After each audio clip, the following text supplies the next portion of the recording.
E aí pessoal, tudo bem? Eu me chamo Vinícius. No vídeo de hoje a gente vai falar sobre o Prêmio Nobel de Medicina e Fisiologia do ano de 1922. É interessante a gente resgatar um pouco sobre a história da bioquímica, da biofísica. Na realidade, como a gente falou no vídeo anterior do August Krug, essas ferramentas que o ser humano utiliza para entender a realidade, elas sempre existiram. Claro que às vezes de forma mais rudimentar, de forma mais não, a palavra não seria tosca, né? Mas uma forma mais poética, poderíamos dizer, né? Porque sempre o ser humano pensou, sempre o ser humano soube observar e perceber a realidade. Então, dessa, nessas questões aí também físicas e químicas não seria diferente. Então a gente já viu que a própria digestão foi um dos grandes mistérios, né, para saber se era um processo físico, se era um processo químico, se era mecânico, se era calórico, se era um processo enzimático, se era um processo, enfim, a gente viu que existiram diferentes teorias que cursaram, né? Então foi muito interessante essas descobertas. Porém, no século até vale a pena fazer uma breve menção aqui, né, ao Lavoisier, né, que foi um dos primeiros químicos científicos da modernidade, é, falou sobre o oxigênio, né, fez descrições científicas importantíssimas, tem o princípio dele lá que na natureza nada se perde, nada se ganha, tudo se transforma. É muito interessante porque vai contar também como uma base que pavimentou aí todo esse esse caminho pelos quais a humanidade vem caminhando cientificamente, né? Também teve a questão, obviamente, do Einstein também, que mostrou lá nos seus cálculos, né, a equivalência entre matéria e energia. Isso também tem a ver com o que nós vamos falar hoje nos Prêmios Nobel de Medicina e Fisiologia do ano de 1922. Bom, os dois personagens muito interessantes, o Archibald Vivian Hill e o Otto Fritz Meyerhoff, tá? Eu não sei pronunciar em alemão, espero que esteja correta a pronúncia. Dois personagens muito interessantes, viveram esses períodos conturbados do século XX, né, marcados por guerras, a Primeira, a Segunda Guerra Mundial, Guerra Fria. Houve também a pandemia da gripe espanhola, né, fenômenos tanto naturais, no caso da gripe espanhola, quanto fenômenos bélicos também, eventos bélicos, onde dissipou, né, e devastou uma parcela importante da humanidade. O que deve ser pensado, né, e o que eu posso trazer para esse vídeo para ele ficar um pouco mais interessante é que os dois viveram esses períodos, mas de maneira totalmente diferente, até pelo ambiente mesmo que o cercava. Cada um em seu devido lugar, seus de origem, né? Um britânico, nasceu na Inglaterra, o outro nasceu no Império Alemão, Hanover, no mesmo lugar onde nasceu o Emil von Behring, que a gente já tratou lá no primeiro Nobel de Medicina e Fisiologia. E os dois cursaram uma trajetória totalmente diferente da medicina e depois eles conseguiram juntos, de alguma maneira, converger ao mesmo problema, né? Então, eu vou começar arbitrariamente por um gosto pessoal e me atraiu um pouco mais a história do Otto Meyerhoff, né? Então, nasceu lá em Hannover. Quando jovem, eles migraram até Berlim. Ele estudou, tinha uma vida normal, né? Não consegui saber muito da biografia dele nesse período infantil e também acho que não tem nenhuma relevância. Porém, na adolescência, sim, existe um evento que é marcante na vida dele. Ele sofre uma afetação de uma enfermidade renal bastante grave que comprometeu a saúde e a vitalidade dele e fez com que ele ficasse por mais de 2 anos em volta de 2 anos, em um leito de hospital. E lá ele teve que, de alguma maneira, entrar em contato com o pensamento, com a reflexão, ele teve que se tornar alguém mais introspectivo para que ele pudesse sobreviver também, né? Porque ele não tinha atividades motoras, brincadeiras que geralmente, ou brincadeiras, ou diversões, ou outras atividades que adolescentes costumam fazer. Ele ficou privado disso, mas ele teve uma certa abundância de pensamento e ele começou a gostar muito, muito de assuntos filosóficos, literatura, história. Ele adorou essa vertente humanística e ele se desenvolveu muito nesse período, começou a estudar, mas por algum motivo que não sei qual foi, ele decidiu ir para a medicina. Ele decidiu estudar medicina, estudou em algumas universidades, Estrasburgo, estudou em Hanover, se eu não me engano, e também estudou em uma outra universidade que não me vem ao caso agora. Se formou e ele consegue o seu doutorado com uma tese em psiquiatria, tá? A tese dele em psiquiatria, não me aprofundei, mas era falando sobre o funcionamento da psique humana, né? E também uma contribuição a respeito das enfermidades mentais. Muito interessante, o cara tinha essa vertente humanística dele, a psiquiatria talvez seja essa especialidade que mais utiliza esses outros elementos simbólicos, elementos mais culturais também para poder trabalhar. Tinha tudo a ver com o que ele tinha vivido na sua experiência regressa. Porém, o que acontece? Ele decide estudar também o efeito de algumas substâncias em células, né? Então ele estuda narcóticos, que tem a ver também com a questão da psiquiatria, as adições também são recorrentes, mas ele estuda o azul de metileno, começa a estudar algumas outras coisas mais voltadas para química, para bioquímica, enfim. Até que um mentor acadêmico dele recomenda que ele passe a estudar um pouco fenômenos celulares, né? Fisiologia celular, biologia molecular, fisiologia celular. E ele começa a estudar e ele se interessa muito. Ele começa a ver o quanto que é interessante essa área. Ele tinha também uma vocação científica muito grande e ele passou a estudar, até que ele conseguiu, de alguma maneira, entender o metabolismo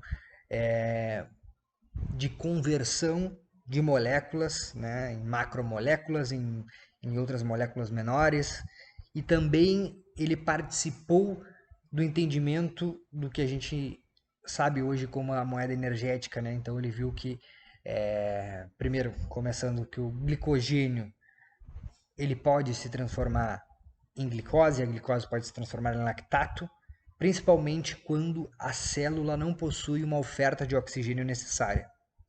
Então, o que quer dizer isso? Quer dizer que quando os nossos tecidos eles não possuem a quantidade de oxigênio necessária, quando a gente está fazendo uma atividade, por exemplo, numa academia, levantando um peso, e aquele peso, no passar das repetições, esgota a nossa quantidade de oxigênio, o corpo ainda tem fontes energéticas para poder suportar aquela ação, né? Então, o que ele notou? Que durante o processo de conversão de exigência energética metabólica, o corpo consegue transformar o glicogênio em glicose, a glicose, obviamente, vai se transformar lá em piruvato. Ele não descreveu toda a via glicolítica, mas ele batizou algumas 3, 4 enzimas que participam daquele processo, que são 10 reações ali, não vale a pena mencionar, vocês estudem também aí na bioquímica de vocês. Mas o processo chega até piruvato e como não tem oxigênio, o piruvato não vai se transformar em acetil-CoA e não vai continuar o processo lá no ciclo de Krebs e a fosforilação oxidativa para gerar ATP. Não. O que vai acontecer é que nesse processo aí da via glicolítica, até formar piruvato, vão se formar algumas moléculas de ATP e esse piruvato, pela lactato deshidrogenase, que também não foi ele que descreveu, ou foi, eu também não soube quem foi o cientista que descreveu a enzima, mas sim que acontece o processo foi o Otto Meyerhoff. Então o piruvato se transforma em ácido lático. E o ácido lático, quando libera os prótons, se transforma em lactato. Esse processo o Otto Meyerhoff fez uma descrição, então foi o que lhe rendeu o Prêmio Nobel de Medicina e Fisiologia do ano de 1922. É importante falar também que a vida dele é muito interessante. Ele era de origem judaica, a família dele, então ele foi perseguido lá na Alemanha e isso fez com que ele tivesse que migrar da Alemanha em 1938 por aí até a França, né? Então ele chega na França, ganha um departamento lá numa universidade, passa também, segue fazendo as suas investigações e depois a gente sabe que na Segunda Guerra Mundial a França foi invadida e também teve é, algumas convergências do próprio governo francês que gostava de algumas posturas do Hitler e tal. Então a França se vê tomada lá pelos nazistas e o Otto Meyerhoff tem que sair, vai até a Espanha, da Espanha ele viaja para os Estados Unidos, vai para Filadélfia e lá ele ganha uma se abre uma cátedra para ele ser o, o chefe, né, do departamento que seria das investigações químicas, é, fisiológicas, químicas médicas. Então ele passa a lecionar lá na Universidade da Pensilvânia.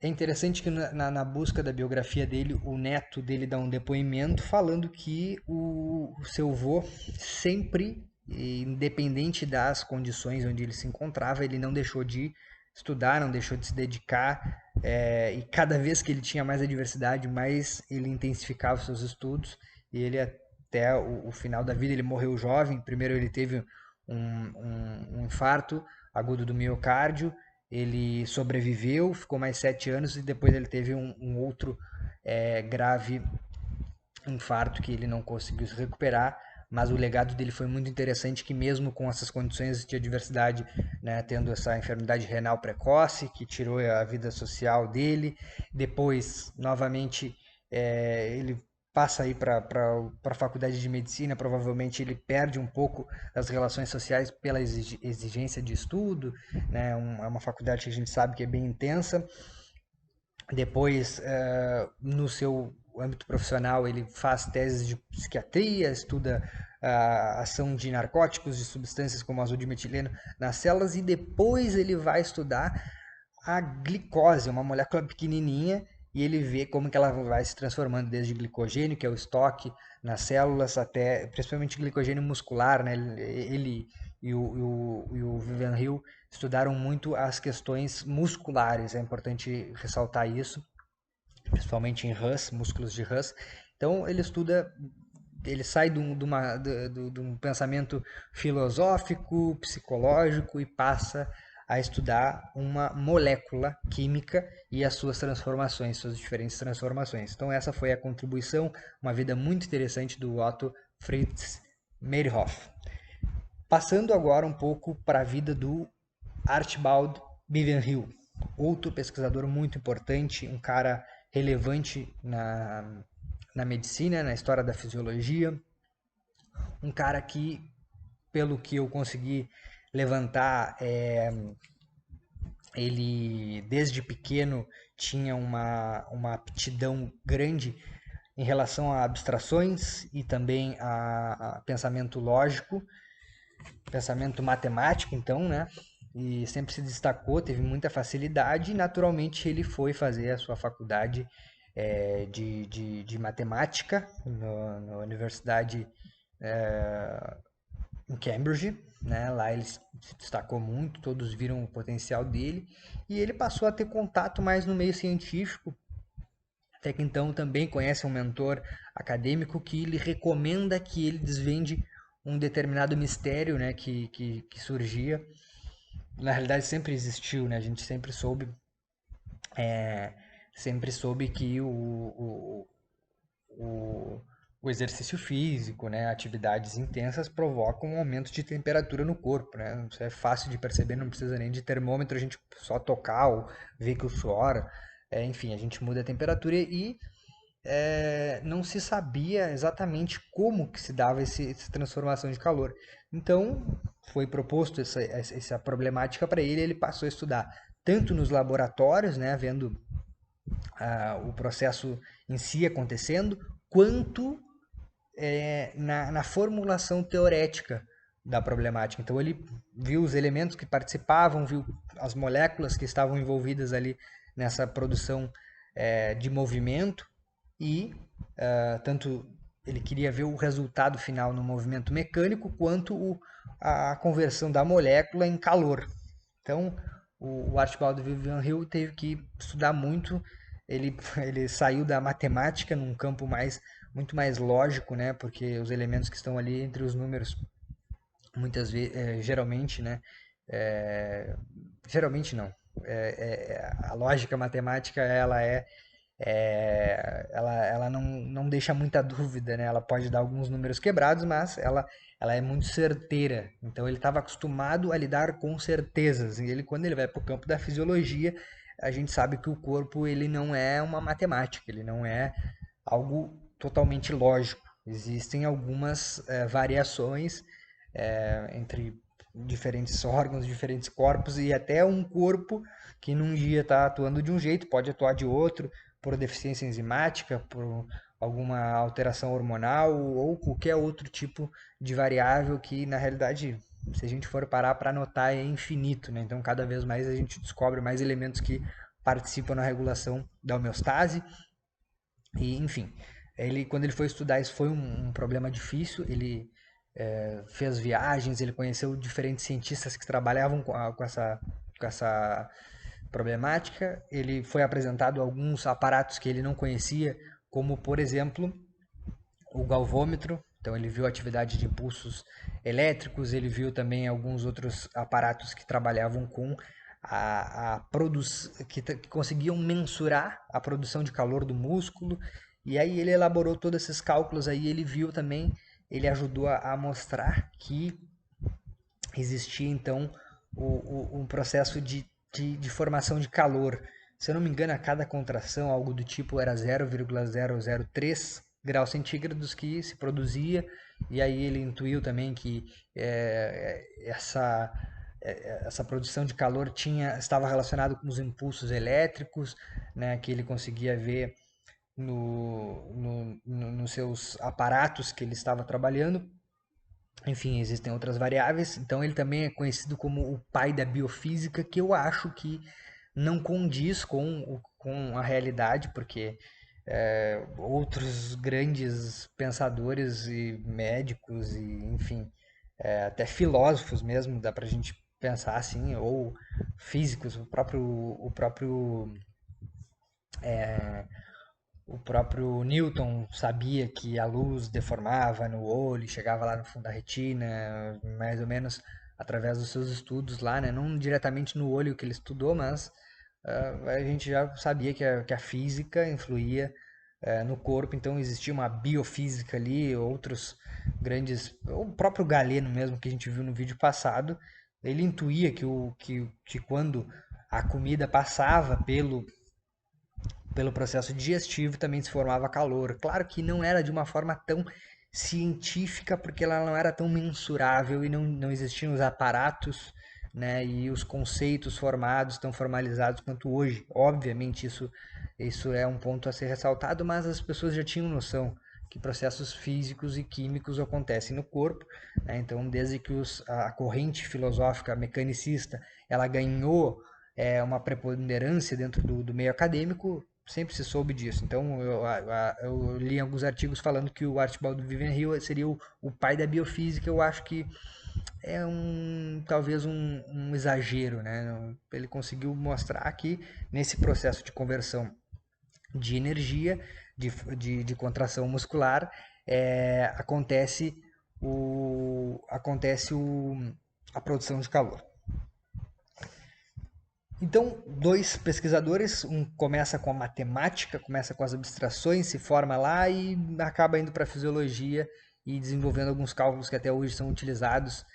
O outro começa com a filosofia, com a psicologia, a psiquiatria e pum, vem para a fisiologia celular. Os dois vão converger e vão explicar os fenômenos, então, de transformação da matéria, principalmente do glicogênio em glicose, glicose, piruvato, piruvato, lactato.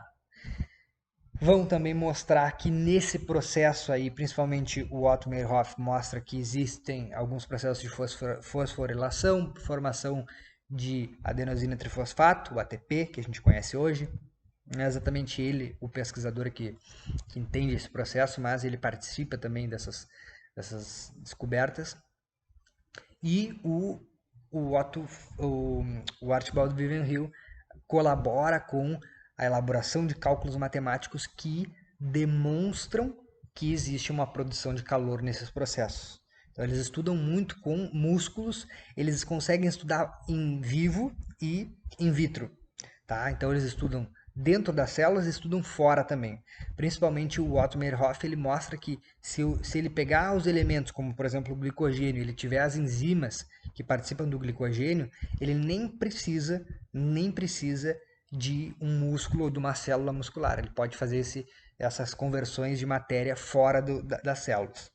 Tá? Então a contribuição dos dois foi bastante importante, né, para a humanidade. Óbvio que não tão relevante quanto outros estudos.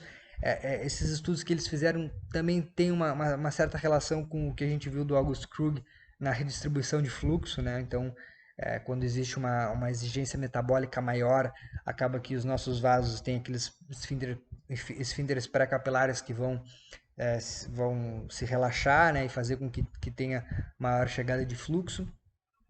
Claro que eles estão vendo mais não tanto de um ponto de vista sistêmico, mas de um ponto de vista mais localizado, mais específico, mais pontual, que é dentro da célula, o que está acontecendo dentro da célula e que fenômenos físico-químicos acontecem ali. Então, qual que é a aplicação prática hoje clínica, né? Principalmente nas dietas, na elaboração de estratégias, principalmente para quem vai performar fisicamente, quem quer ter um corpo, um rendimento acima do comum, ou que é um atleta profissional mesmo, então quem gosta muito de esportes, hoje os cálculos baseados então de glicogênio, de quanto de energia que a gente vai precisar, de quanto que a gente precisa de ingerir, tudo isso tem base sim nesses dois pesquisadores, né? Então foi importante sim. E o próximo prêmio Nobel tem a ver com a glicose, né? Do ano de 1923, que aí já é o processo do diabetes, a insulina, que tem a ver com a regulação da glicose. Mas aí a gente está vendo como que a glicose atua no músculo. Então, a gente sabe que o diabetes geralmente pode acontecer um processo de resistência à insulina ou a falta de produção de insulina. Daí vem o tipo 1 e tipo 2, do mellitus, né, obviamente, não da insípitus. Enfim, dois pesquisadores nasceram em lugares diferentes, circunstâncias diferentes, estudaram coisas diferentes, mas chegaram a conclusões parecidas, estudaram os mesmos fenômenos de ângulos, cada um do seu ponto de vista, contribuíram, né? Foi importante tudo isso que eles fizeram. E, bom, espero que vocês tenham gostado, não vou me prolongar mais, acho que o vídeo está suficiente até aqui. Um abraço a todos e nos vemos em breve.